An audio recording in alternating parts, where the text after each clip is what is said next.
There are many people that are leaving meat alone. Y'all know the older videos when we talk about plants, herbs, etc. Like Genesis tells us and Revelation about, how we were supposed to eat in the first place. And when you look at the meat nowadays, we've been talking about this for a while on here. Not only do we talk about the parasites, but what about the bacteria? When you sit there, and eat them steaks, a lot of meat still have blood all in it. And there's so much blood in it, you may not even think it's still a lot of blood in it, but it's in there. So when you eat it and it goes into your system, what do you think it's doing? And not too long ago, me and a brother was having a conversation about how we used to eat pork chops back in the day.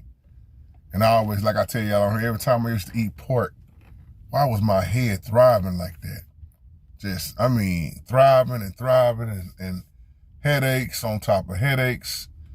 And I never could figure it out back then because we was eating bologna, pork chops, all the processed meat, ribs, beef on top of beef, you name it. And it was tearing us up in a whole lot of ways. But we didn't want to really, we can't say we knew it because we didn't know it. Because we was taught everything we was eating, man, it's good for you. It's good for your soul.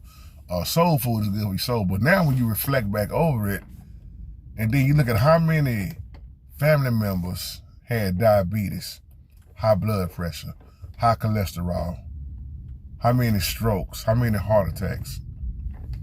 But we never would think it was the food.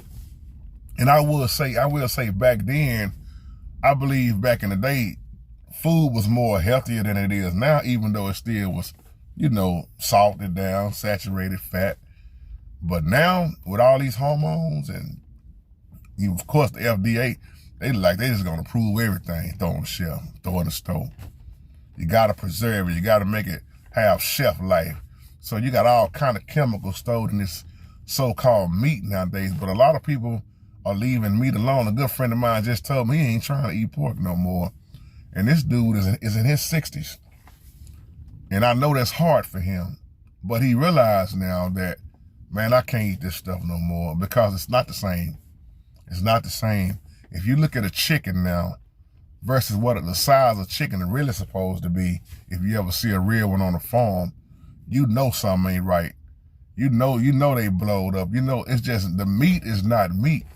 So I know it's a challenge. And I'm answering your email, Sister Nagal. You know who you are, Sister Nagal. Like you say, you've been on pork all your life. The catfish, you read Leviticus. And I'm gonna say what I've been saying. It was never nothing wrong with the dietary law, the Israel. I call it the Israel diet plan. Wasn't nothing wrong with it. Still ain't nothing wrong with it. Would never be nothing wrong with it. And then you stick to them vegetables. But see, here's the problem also. Fruits and vegetables, most of them ain't even fruits and vegetables. You go in the store now, you see more seedless grapes, seedless things than anything. Me and my wife had these conversations at the house all the time. And look at how big some of these grapes are. Where the seeds at? So if you don't have seeds, how did you grow that? See, Dr. Sebi was saying this, or if you want to pronounce his name, Dr. Sebi, may the Most High rest his soul. Dr. Sebi been saying this stuff a long time ago. If it don't have seeds, don't buy it. That's what he said. Do not buy it. If it has seeds, don't buy it. How did you grow it? That man had some sure enough knowledge, and they hated him for that. And when you look at not having seeds, and you go in the store and look now, you be like, what is this? Like we said the other day, look at the soil. Man, what are you talking about growing your own? They want the soil. They want to make it where you can't have nothing but dependent on them and giving you what they want you to have. Plastic stuff.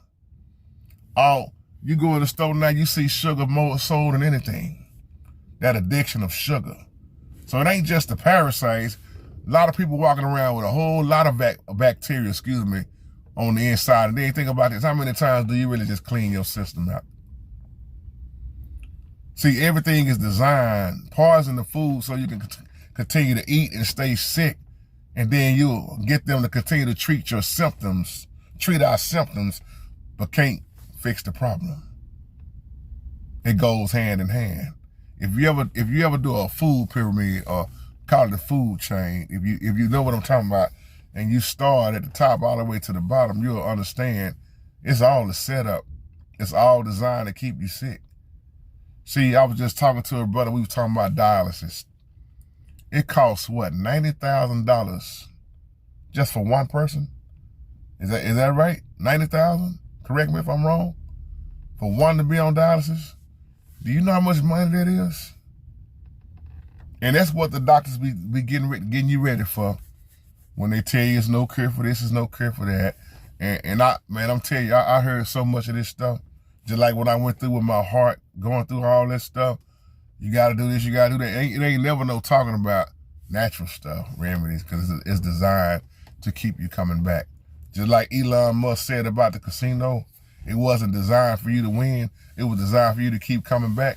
Same thing in the medical field in so many ways. Ain't no money in you being healed. The money is in you being sick.